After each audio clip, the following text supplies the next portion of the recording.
Ladies and gentlemen, good day and welcome to the Q3 FY25 earnings conference call for Mobikwik, hosted by Investec Capital. As a reminder, all participant lines will be in the listen-only mode, and there will be an opportunity for you to ask questions after the presentation concludes. Should you need assistance during the conference call, please signal an operator by pressing star then 0 on your touchtone phone. Please note that this conference is being recorded. I now hand the conference over to Mr. Neel Mehta from Investec Capital. Thank you, and over to you, sir. Yeah, thank you, Sagar. Good evening, everyone, and welcome to the maiden earnings call of Mobikwik. We have with us Mr. Bipinpreet Singh, the Managing Director and CEO, Ms. Upasana Taku, the Co-founder and CFO, and Mr. Anand Kumar, the Head of Corporate Development and Investor Relations, joining us today. Without further ado, I'll hand over the call to the management team for their opening remarks, post which we can open the floor for the Q&A. Thank you, and over to the team. Great. Thank you, Neel. Good evening, everyone. This is Upasana Taku, co-founder and CFO of Mobikwik. It's great to be doing our first earnings call today. As you all know, we had to work extremely hard last year and for the last few years to accomplish our IPO. In fact, I'm very elated that in 2024, the only fintech to get listed in India was Mobikwik. Now, with a successful listing on 18 December 24 behind us, we are all excited about the future.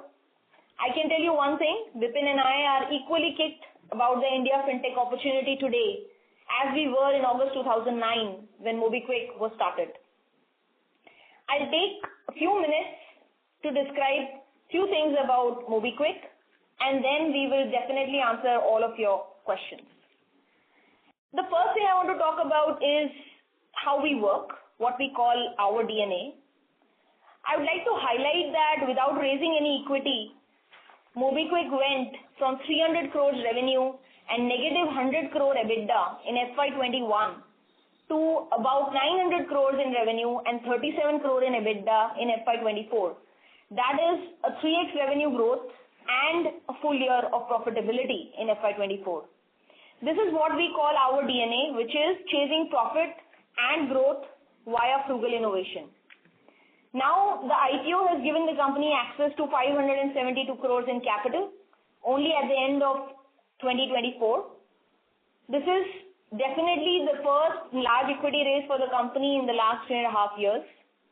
We have just started thinking about how to allocate this money in a prudent and smart manner so that we can double down on the existing lines of business while also investing in new business lines that will create upside for the future. One thing I can assure you is Mobikwik will continue to execute in the same heads-down frugal manner as we have been with the same DNA of chasing profits and growth with an extremely high bar for governance.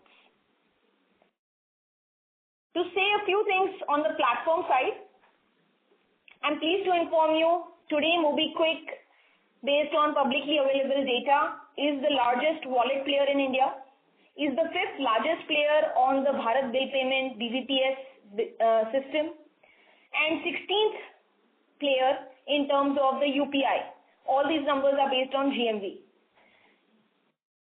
In terms of the scale of the platform, we are today with 172 million users and just shy of 5 million merchants.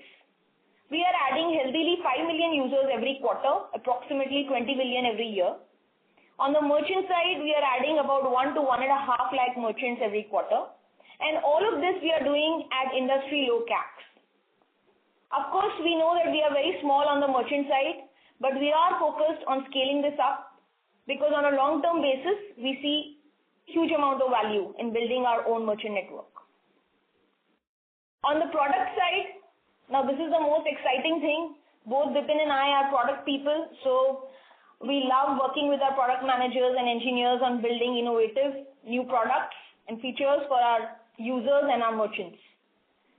You might have heard just recently we announced that Mobikwik is now the first fintech to do a full-scale production launch of India's CBDC project with the blessings of RBI and in partnership with Yes Bank. This is a production launch, which means it's available to all Android users. I would urge you all to download the Mobikwik app and try the e-rupee CBDC wallet.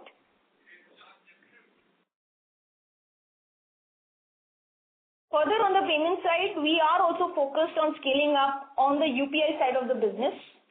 And to that extent, Pocket UPI and credit card on UPI are the two chosen products that we are trying to work hard to scale up for growth. Pocket UPI is nothing but PPI on UPI, or pay with your wallet on a UPI QR deployed by any bank or any payments company. This is something that we have started working on in 2024 itself, and we are seeing strong growth here. Interestingly, PPI on UPI also commands MDR. Similarly, we have a co-branded RuPay credit card that we are currently in beta with on our app, and we expect to open it up to the public quite soon. This RuPay credit card will allow us to capitalize on enabling users to use small ticket credit for their spends everywhere on UPI, and also this is also an MDR generating product. So we are looking at these two products as growth levers. Coming to the distribution of financial product side, of course, in the lending side of credit distribution, we are focused on balancing our portfolio by adding new products, some secured products, some innovative new products, adding new commercial models, which means not only doing DLG-based contracts, but also doing lead gen-based, risk-free contracts, and also onboarding new partners. We also have some other early opportunities over here. On the savings side, we have our product Lens.ai, where we have made substantial investments, and we can see millions of Indians understanding what's happening with their money in their bank statements in terms of the investments that they have made. We are thinking of this product as a way for a digital advisor for the masses of India, which then dovetails in enabling us to help them invest via Mobikwik app into mutual funds, into fixed deposits, into digital gold, and several other products that we will add here. Similarly, we also have the insurance distribution license, which we are yet to launch. But in 2025, this calendar year, we expect to launch that also. So savings and insurance distribution are two early opportunities which we intend to grow this year. In terms of the regulatory update, we have 3 RBI licenses: the PPI wallet license, the BBPS Bharat Bill Payment license, and the PAPG license in our wholly owned subsidiaries active. And then we have the CA insurance license from IRDAI and RIA license from SEBI. All of our licenses are current with no adverse action reported from any regulator. Now coming to the financial update side. In the 9 months, we have exceeded the full year FY24 revenue. So whatever we do in Q4 is now upside. The beauty of our platform business is, interestingly, in FY25 9 months, 73% of the revenue, that is about 555 crores, has come from the payments business. And in the full year of financial year 24, it was actually quite opposite, where 70% of the revenue had come from distribution of financial products. The substantial growth in both payments GMV and revenue that we have achieved in the 9 months of FY25, I'm quite elated that we have achieved this GMV and revenue growth with an industry-leading gross margin of 19%. In the distribution on financial products business, we have done 346 crores in terms of 9-month revenue, which is higher than the full year FY24 FS revenue of 317 crores. However, of course, on a quarterly basis, we see that there is a decline. This decline is mostly driven by sectoral headwinds, and we see green shoots, and we expect that disbursements will come back to the same level as FY24, which will result in stronger margins and bottom line performance in the quarters to come. Finally, in terms of the future outlook, what I can tell you is that fixed costs in Q3 are in check, in line with what they were in Q2. We will continue to further optimize them, even as we scale our businesses, so that operating leverage will eventually kick in. We will bounce back in the distribution of financial products. We will launch the new insurance and savings businesses I spoke about, and payments, of course, keeps growing at a very nice clip. With that, I would like to end our opening remarks and pass it back to Neil. Thank you very much. We will now begin the question and answer session. Anyone who wishes to ask a question may press star and 1 on their touchtone phone. If you wish to remove yourself from the question queue, you may press star and 2. Participants are requested to use handsets while asking a question.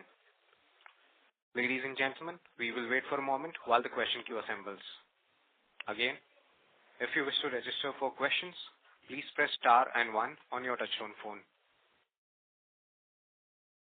Our first question comes from the line of Piran Engineer from CLSA. Please go ahead.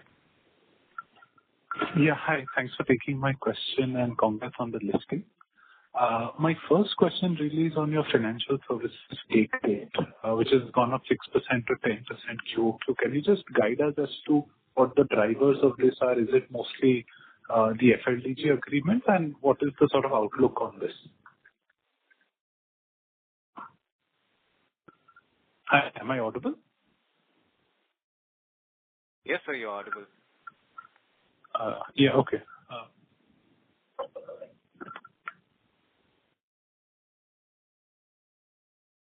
Hi, Piran. Thank you for the question. In terms of the financial services take rate, it is effectively also slightly in this quarter a base effect. As you would have seen, the revenues in the financial services are lower compared to last quarter, and therefore mathematically the take rate is looking higher. But on a longer term secular basis, the take rates that we earn in this business can be the 5 to 6% ballpark, which is what we've guided to earlier in the past as well. And also, if you see the disbursement, right, from the smaller ticket size and the larger ticket size, the disbursement contribution of a smaller ticket size has gone down as compared to the larger tenure, so better margins, take rate. Okay, so it's also mixed thing. And what percentage of our disbursements are also covered by FLDG given by us? Look, this is the first full quarter impact of the FLDG contract. So I would say roughly going forward, pretty much all the contracts are under FLDG now, which is something which the industry is also moving towards. If I look at it as a percentage of my overall portfolio, then roughly a shade under 40% would today be under FLDG. So there will be a period of seasoning and period of time over which all contracts will kind of move towards FLDG, but today that number is lower. Okay, that's helpful. And then secondly, you mentioned that there's MDR on PPI on UPI. Ballpark, what would that be? How much would that be? Yeah, hi. So based on what we have seen from notifications from NPCI and the industry bodies, it is expected to be somewhere in the range. We don't know where it will land. It is not finalized, but discussions are ongoing. I think it could be anywhere in the range of up to 1%. Okay. And just lastly, your initial thoughts on the cut in budgetary allocation to UPI incentives from 2,000 crores to 400, 500 crores. Is this a precursor to MDR coming back on UPI? Just some initial thoughts would be useful. Thanks. So I think first thing we want to clarify is that currently we do not receive any UPI incentives or subsidy. And in our FY24 and FY25 revenues, there is no contribution, even of 1 rupee, coming from any UPI incentive or subsidy. So to that extent, we are not necessarily impacted. However, we do expect that whatever are the budgeted annual incentives available, we expect that in the future we will also start getting our proportion.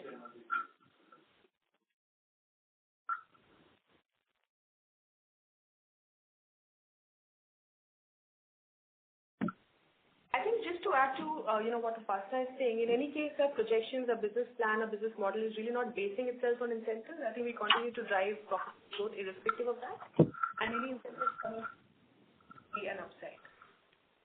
No, that's fair. I was just thinking, would it be the start of or the restart of MDR on UPI after 5 years? Sorry, I didn't get it. Can you repeat that question? No, I mean, if the government is not going to or is reducing its budgetary allocation, is it a signal that they would restart MDR on UPI going forward? Yeah. So, hi, this is Vipin here. So, we can't say for sure with respect to UPI MDR overall.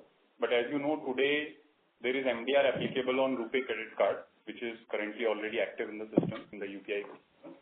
And for the PPI, which is where we lead, it's also something that has already been agreed. I think it's not live yet. It's going to go live hopefully very soon. The industry discussions are at a very, very late stage. And that is what Upasana was telling, that, that discussions are going on, whether it will be 1%, 1.1% or slightly lower. These definitely are part of the UPI ecosystem and generating MDR, or will be generating MDR. On the core bank UPI MDR, I think there is no clarity yet, in my view. Understood. Okay. This is helpful. Thank you and wish you all the best. Thank you, Piran. Thank you. The next question comes from Raghav, an individual investor. Please go ahead. Hi, thank you for taking my query. I just came across your disclosure on a waiver agreement, which you had signed with one of your partners. So you had foregone revenue of around 24 crore and expenses of around 42 crore were reversed. This is for Q2, and for Q3, you had seen a reversal of expense of around 24 crore. Could you shed some more light on the nature of these adjustments? And in case these adjustments were not factored in, what your revenue and EBITDA would look like? Sure. So, look, sometime in Q2 of last year, RBI came out with updated guidelines on digital lending, pursuant to which the relationship between Mobikwik as the lending service provider, the end customer, and the credit or capital provider changed. And to that extent, the contours of our contracts changed. And therefore, unbilled revenue and also unbilled cost, accrued cost and unbilled revenue that we had already taken in our books were reversed, pursuant to such changes. If you look at the disclosures, I think, you can calculate the numbers directly. We've given the revenue reversal also as well as the cost reversal for both the quarters. In this quarter, there is no revenue reversal, only a cost reversal. In the previous quarter, there was a revenue reversal as well. So we had, if you see our contribution margin in Q2 also and in this quarter also, so we have given the actual numbers and the adjusted contribution margin for quarters. For Q2, last quarter in results, and this quarter also, we have given the adjusted contribution margin. Understood. So, is my understanding right that if these adjustments were not factored in, your EBITDA would be revised lower by that much amount, for instance, 18 crore in Q2 and 24 crore in Q3? Is my understanding correct? So look, in a way, these are costs that we had accrued for already, right? So if you see on a 9-month basis, in one quarter versus the other, we had factored in those costs. But yes, mathematically, if you were to just adjust it in that quarter, then what you're saying is correct. But if you see the 9-month number, the number that we have shown on the first slide, that will not be impacted. So the 33 crores number that we have shown, EBITDA for the 9 months, will remain same. Okay. And you had mentioned about sectoral headwinds in your ZIP and ZIP EMI products, and you also have these FLDG arrangements. Just wanted to get a sense of, what the delinquency rates are on these various loan products that you have. Given that you have guarantees, you provide guarantees to your lending partners. If you could probably give a sense on that. And the other thing is, in ZIP EMI is a product. You are scaling down ZIP, is what I'm given to understand, given your PPT. So ZIP EMI, any reason why the disbursements in ZIP EMI also fell? You recently announced an arrangement with Piramal.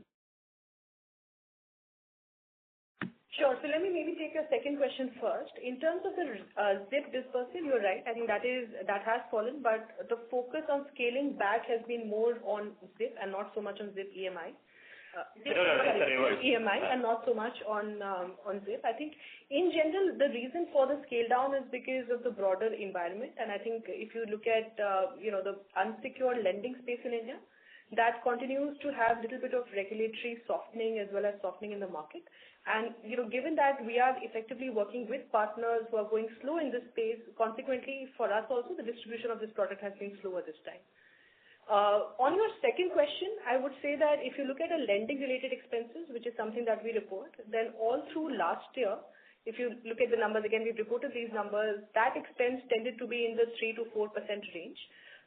Now, if you see that expense is more in the 9% ballpark, this expense is a combination of the credit cost as well as other costs, direct costs relating to lending such as underwriting, collection, etc. to some extent. And therefore, this subsumes the expected delinquency in our portfolio. I would also add to say that mathematically this number again is higher this quarter because of the lower revenue base. But broadly, if you look at the 9-month, 12-month trend, that is where our delinquencies are. And if I may get a sense, because if you are entering into revised DLG contracts with your various lending partners, now how would your contribution margins look like post the new contracts versus what they were earlier with your lending partners? Would there be a massive difference, high or low? I mean, just to get a sense. So see, if you see our contribution margin, we have shown it for Q3 and Q2 also. If you see in our last presentation, is roughly was 48% in Q2. So even though the nature of the contracts are changing, but the net we make similar on a net basis, which is roughly 4 to 5% on a larger tenure product, which is the BMI. So although the nature is changing, but our net will remain same. Understood. And you also are replacing volumes from your ZIP product with the FD-backed product. Do you see any major change changes to your contribution margin because of that change? So the ZIP product, is scaling down, as you can see, for the last 2 quarters. The new secured credit card product that we are trying to use to offset that is currently in beta. So it is not available at scale to all of our users. We expect to take the product out of beta and make it live on production for all users fairly soon. And the MDR on RuPay credit card is already there, as you are aware. So to that extent, we don't necessarily see the economics of the overall business changing much, but we have to wait for the card to scale up. Understood. And one last question. So you have entered into these recent contracts for the FLDG. Now, was that, because you have roped in new partners, any color on your partner-wise concentration, the AUM concentration, top 2, top 3, something on those lines for your ZIP and ZIP EMI products? Yeah, but before I answer that, I just want to add one more thing. On the secured credit card product, which we were just speaking about, an additional point to mention is because it's a secured product, therefore there will be no credit cost on that because it's a fully secured FD-backed credit card. Now, coming to your question on why DLG contracts are new, I just want to explain that, few years ago, digital lending guidelines came. Prior to that, people were doing loss guarantees of any nature, whatever was viable to 2 partners commercially. Then the digital lending guidelines came from RBI, which said that no loss guarantees are allowed. And that remained in force for 1 year. And then 1 year later, sometime last year, in 23, it came out that loss guarantees up to 5% are allowed. And the final FAQs on that came out in the summer of 24. So it is not just Mobikwik, but in fact, all digital lenders who are platform businesses, all of the new DLG contracts are only coming into play now, somewhere in the August-September 24 time frame, because the FAQs only came in April-May from RBI. And there is no significant difference in these contracts from our previous contracts, other than the fact that because of 5% up to 5% loss guarantees, the recognition of revenue is slightly lower in the initial period, and the recognition of cost is slightly higher in the initial periods. And this is why you will see the one-time change, in the financial parameters of this business. We expect that this will season out over the next few quarters. Understood. And just one small thing, what is wealth AUA? I just saw that in your KPIs, financial services. What does that pertain to? Around 11,000 odd of AUM, 11,000 crore. Raghav sir, may we request you return to the question queue for... Yeah, sure, no problem. No problem. Thank you. Our next question comes from the line of Rushabh Doshi from Nirmiti Investment Advisors LLP. Please go ahead. Yeah. Hi, Upasana. Congratulations on your successful listing. So, I had questions relating to MDR on the payment side. So, currently, are we receiving any MDR on Pocket UPI?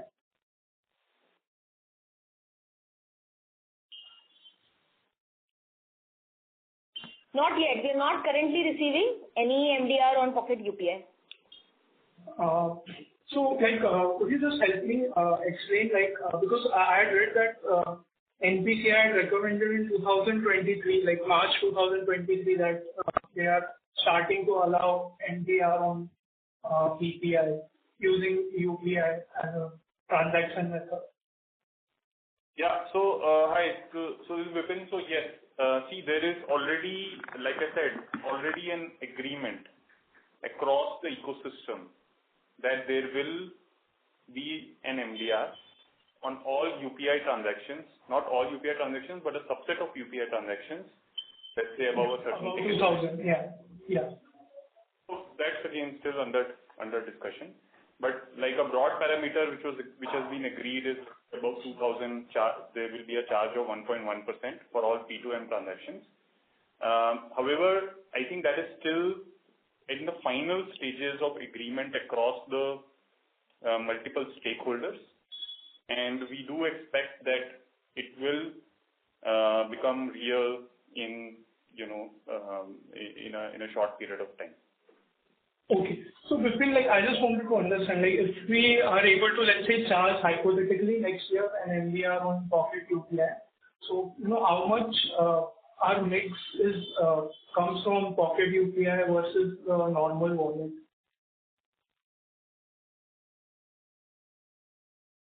So, we are not really revealing, the breakup. The overall payment GMV is available and a blended take rate is available in terms of the financial parameters disclosed. You can be assured that it will only add to this.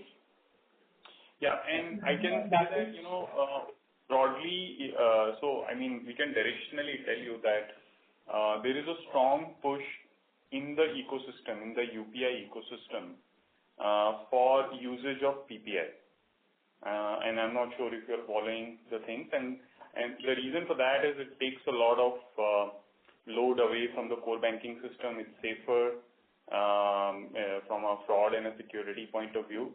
And Mobikwik is leading in that front because we have invested in creating the entire infrastructure for doing KYC and the wallet, and a lot of people join Mobikwik just to use its wallet and then end up using Pocket UPI. So we do expect that it will benefit us in the long run in a very sustainable way. So we are pretty bullish on this. Okay. So I actually asked because according to my knowledge, HDFC Bank has started charging MDR on PPI via UPI.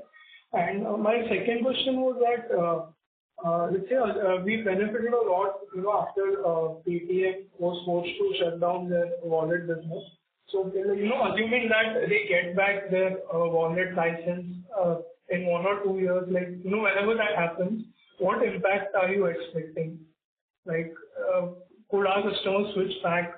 And, in worst case, what should we expect? Yeah, hi, this is Upasana. So, just want to inform that even prior to the debacle of a competitor, if you look at our numbers for the last several years, you will see that the payments GMV has been growing at more than 100% for several years. And of course, in this year, we have grown 3x. So, what I can tell you is that we don't expect that there will be a significant impact for any new player joining the ecosystem. As you can see, many more people are applying now for wallet licenses. Correct. Yeah, and I just had a last question, for the product of Zip. So, do you think that it's more of the current environment in terms of headwinds, or it could also be possible that maybe a 5,000 ticket size product is very difficult to run and be profitable in the long run, like across credit cycles? So, yeah, so just briefly, I wanted to say that a small ticket product at 5,000, 10,000 ticket size might be non-profitable for traditional players, but for a digital player like Mobikwik, we were making good margins on that product also. And we were scaling it at, break-even profitability. Now, we don't believe that it is the profitability that is resulting in the scale down of this product. It is more that there is lower appetite amongst lending partners to do such a small ticket product. So that is why we are moving away to a co-branded RuPay credit card. Okay, sure, yeah. Thanks, that's all from my side. Thank you. The next question comes from Rahul from Dolat Capital. Please go ahead.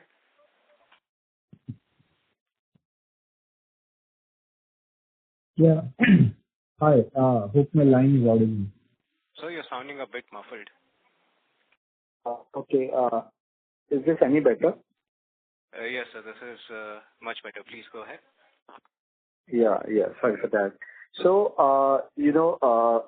congrats Mobikwik team on the successful IPO. I have one question pertaining to this usage of funds. So, I understand that bulk of it might have come in towards the December end, and just wanted to understand, are we still on the planning mode in terms of the deployment, or we have started, deploying that towards the device capex plan that we had and towards the DLG portfolio allocation that we had, and the user acquisition side, have we done any ramp up on those elements? Or and the whole logic of understanding those things is to understand when we should start seeing benefit of these investments to show up on our growth.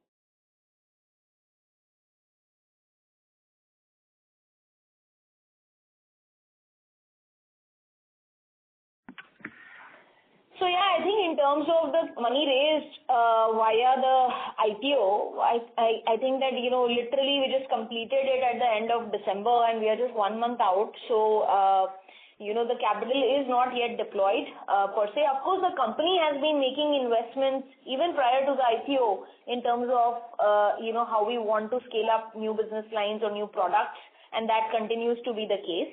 But specifically, the capital raised in the IPO is not yet deployed. In fact, the only thing that has been even withdrawn from the IPO escrow account is just the GCP, or the general corporate purpose. I can tell you that we will start making investments in the areas that we have already mentioned in our prospectus, and we hope that the outcome will start playing out in the upcoming quarters and years. Right. And from this waiver agreement, is it safer to assume the bulk of those realignments are behind us, or we might see some bit of it also coming in the subsequent quarters from now? So Rahul, we would say that bulk of it is behind us. Of course, there could be small amounts going forward as well, but broadly it is all behind us. And to understand this slightly better, last time we had both in the revenue and cost side. This time it's more on the cost side alone. So is there a balance on those numbers, or it it is unrelated that way?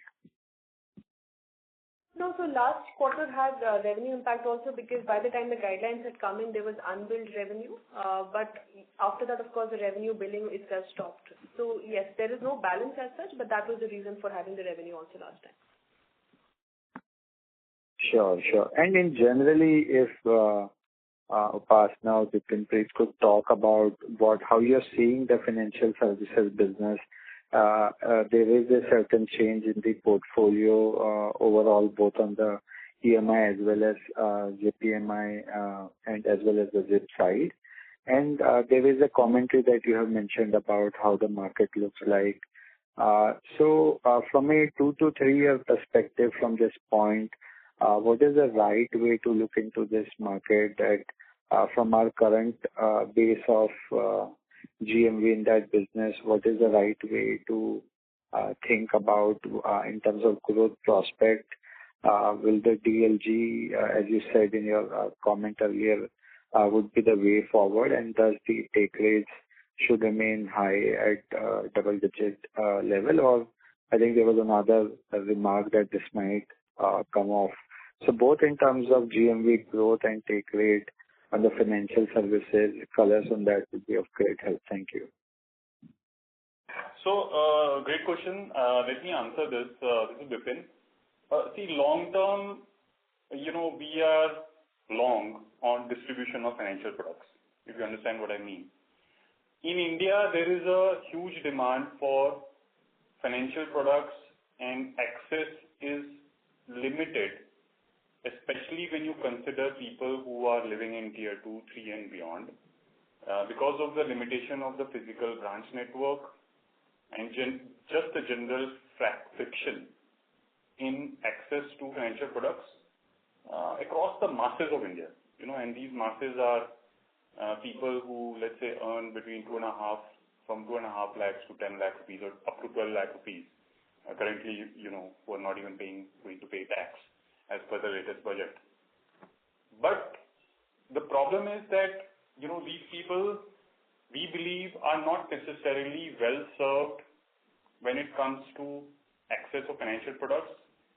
At the same time, they are all have started transacting digitally, and they are creating a digital footprint. So they are on app like Mobikwik. Basis that it's pretty straightforward to figure out what their financial needs are. It could be a credit card, it could be loan, it could be how do I invest a small amount of money? Do I invest it in gold? Do I invest it in fixed deposits? Which bank will give me the highest fixed deposit? Do I have to go to that branch, or can I do it through Mobikwik app? Now, all the distribution models have healthy margins, whether it is loans or savings. And so we think that we are sitting in a very good time, taking the long-term view, and these seasonalities will exist in terms of unsecured lending going up and down or some regulatory changes. But if you think about distribution of financial products, we are extremely bullish long-term across not just lending, but also savings and investment products. For example, on Mobikwik app today, you can book fixed deposits for some of the small finance banks, and it can give you 9% return.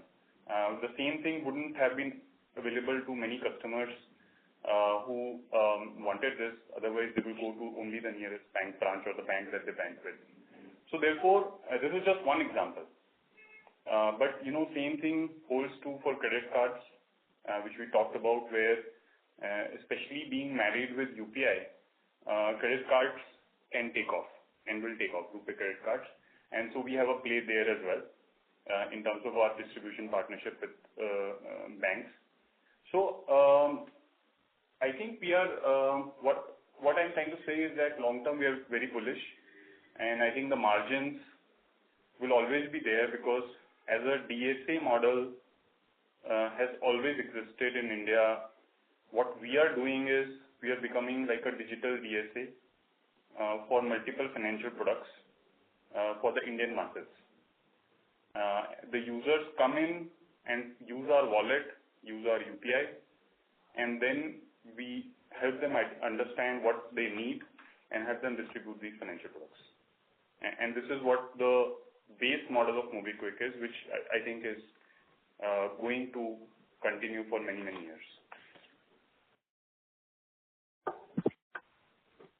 Yeah. Thanks for that clarity. And if just to understand the other expenses part of the business, is it safer to assume the IPO expenses charge would have also come into this to the extent which is not in the securities premium line, and that's why this number on a sequential basis may see some moderation going into Q4? So the IPO expenses don't hit the P&L. They are netted off from the proceeds in a way and therefore impact the share capital. On a Q-on-Q basis, if you see, the fixed cost is actually held constant in the 111, 115 crore sort of a ballpark zip code. And I think going forward, we will continue to synergize and optimize on cost. Definitely not increase it. Look at opportunities to optimize it further from here on. Sure. That's all for now. Thank you and best of luck for the time ahead. Thanks, Rahul. Thank you. We'll take one last question from the line of Anand Dama from MK Global. Please go ahead. Hi, thank you and congratulations for your IPO. My first question is related to your financial services business. So what's the average take rate, gross take rate on the lending side? What's the broader FLDG cost that you expect going forward and what you've taken in this current quarter?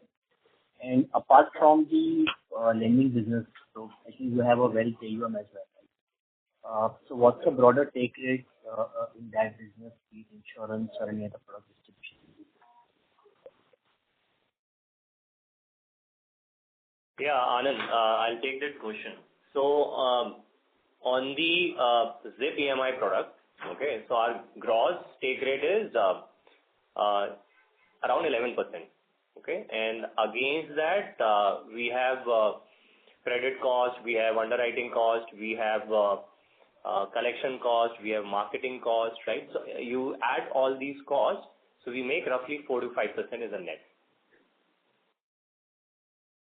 So you've not taken out the FLDG cost. So what will be the FLDG? Yeah, that's a 5%. That's a 5%. So the 7% cost I said, 5% is FLDG, the DLG cost, and 2% is all these underwriting costs, collection costs, marketing costs, etc. And you're going to upfront the DLG cost in the first year itself, and the revenue will flow something similar to what your peer is doing? How the accounting is going to be? Can you repeat your question? It's not very clear for us. So, sure, sorry. So I think one of the peer basically tends to take the DLG cost upfront in that year when they basically get into the contract, and they say that basically the revenue will flow over the year, right? So how will that work? How many partners that you have DLG arrangement with? And basically whether the DLG cost will keep coming every quarter as you basically get into more contracts.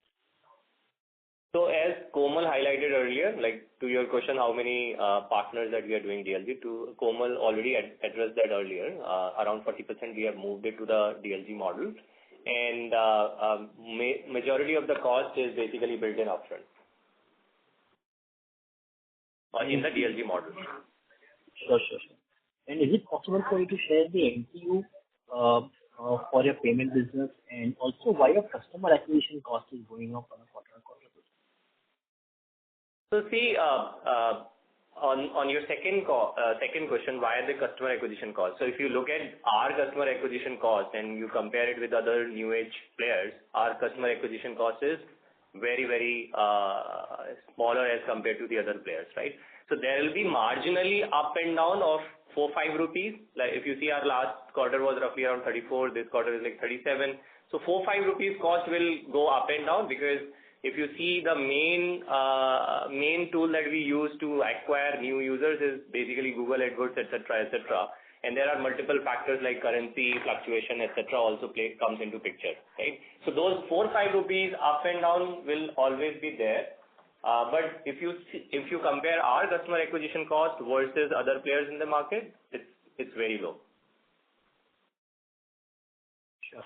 And is it possible for you to share the revenue model around your CBDC business that you're talking about? Obviously, it is too early, but still, how the revenue model will work over there. And basically, the GMV that you have shared, should we assume that bulk of the GMV, payment GMV, is primarily our wallet business? And if yes, as the UPI business or UPI Lite business tends to go up, where will your payment take rate settle? So on the first question, yeah, CBDC has just literally launched, I think maybe a week ago or so. So I think you will have to, wait for the revenue model to emerge there. We are literally sort of the pioneer in making that happen. So give us some time. I think we'll get back on that. I think mostly it will be left to the regulator to decide the revenue model. On your specific question on the payment GMV, so the payment GMV that we have comprises of, I mentioned in the beginning also that we are the largest player in the wallet business. So of course, people are using the wallet on e-commerce merchants for their daily life use cases like food, grocery, travel, etc. And same thing in offline merchants also, whether they are organized retail, petrol pumps or small mom and pop stores. But apart from wallet, there is also bill payments, where also we are ranking number 5 in terms of the GMV reported on the NPCI website. And then, of course, there is UPI. And then the third, and after wallet, bill payments and UPI, there is also a small category of others, which is something that products that don't fit in any of these 3 categories. So that's roughly the mix of the payments GMV. And as basically the share of UPI goes up, and particularly UPI Lite and other UPI products, then then how does basically your net take rate looks like in next 1 or 2 years? So 2 things. See, UPI has been growing even as through the years as we have seen our wallet business scale up. So that's number 1.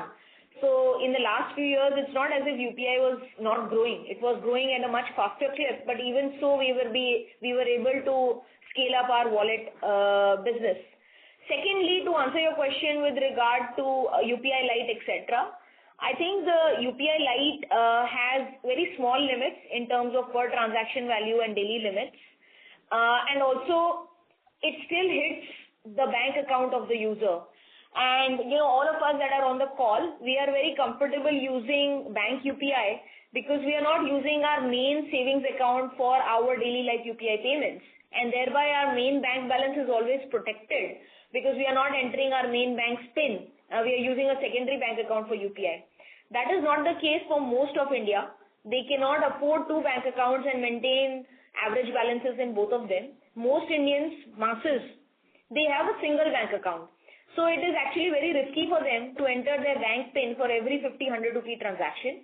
And therefore, wallet is far more efficient and effective for them. It keeps their bank statement clutter-free. It keeps their bank balances protected. And also there is a convenience and ease of use for daily life payments using a wallet as compared to a regular bank UPI, which is why we are also seeing Pocket UPI, which is interoperable wallet over UPI, where a Mobikwik user is able to scan the QR code deployed by any bank or any of our competitors and is still able to pay there. So Pocket UPI is also a part of the UPI share now that we see scaling up, and we are definitely using it as a growth lever to increase our UPI market share. You are making a case that the wallets will stay on, and basically that's the segment that you will focus on growing rather than UPI. That's what a lot of other paytech players have actually tried to do.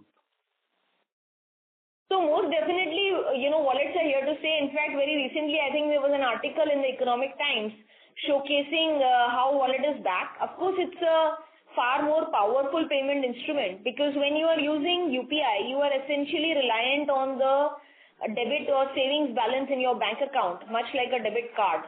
But when it comes to wallet, especially a full KYC wallet, there is the ability to use credit also in it. and so it is a far more powerful instrument, so to speak. Also, I would like to tell you that not only has RBI given a PPI wallet license to roughly 50 entities, but very recently another dozen people have applied for the wallet license. So it is not just Mobikwik, but many others who see value in this payment instrument. And what I am trying to say is that Mobikwik is the largest wallet right now, and we will continue to improve our market share on wallet.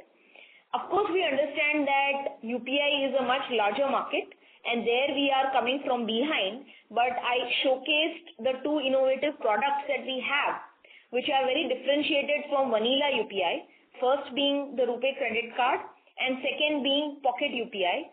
Both of these we will use to increase our UPI market share also. And interestingly, both of these payment instruments on UPI already have an MDR associated with them. Thanks. That's very helpful. Thank you. Thank you. Ladies and gentlemen, we take that as our last question for today. I now hand the conference over to the management for closing comments.